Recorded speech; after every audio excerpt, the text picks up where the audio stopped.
తులసి వనంలో లభించిన పాపను సాక్షాత్తు ఆ భగవంతుని వరప్రసాదంగా భావించి శ్రీకృష్ణ భక్తుడైన విష్ణుచిత్తుడు ఆ పాపకు కోదై పూలమాల గా నామకరణం గావించి అల్లారుముద్దుగా అపరంజి బొమ్మలా పెంచసాగాడు.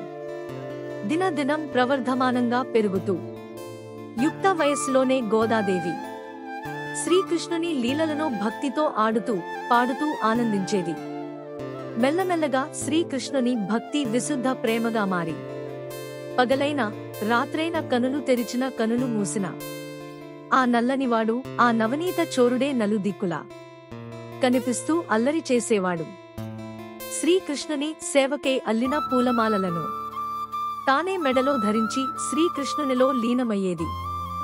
శ్రీకృష్ణుని పైగల గాఢ ప్రేమ మధుర ప్రేమగా మారి ఒక్కప్పుడు గోపికలు ఆచరించిన కాత్యాయని వ్రతాన్ని పవిత్ర ధనుర్మాసంలో శ్రీకృష్ణ పరమాత్మ మెప్పు కోసం ఆచరించాలని కఠోర నియమాలతో తన చెలికత్తెలతో గూడి శ్రీకృష్ణ సన్నిధిలో ప్రతిరోజు ఒక్క పాసురంతో 30 రోజులు 30 పాసురాలతో ఆ శ్రీకృష్ణ పరమాత్మను కీర్తిస్తూ తన్మయత్వంతో ఆడి పాడి పరవశించేది. ఆ 30 భక్తిపూర్వక ప్రేమపూర్వక పాసురాలే తిరుప్పావై గా ప్రసిద్ధి పొందాయి.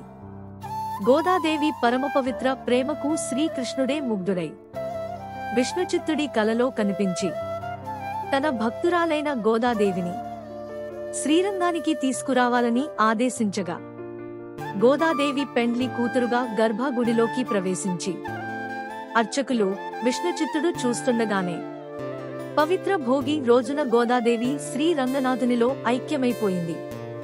ప్రతి వైష్ణవాలయాల్లో భోగి రోజున శ్రీ విష్ణుమూర్తితో గోదాదేవి కళ్యాణం అంగరంగ వైభోగంగా జరిపి భక్తులు ఆనందిస్తారు.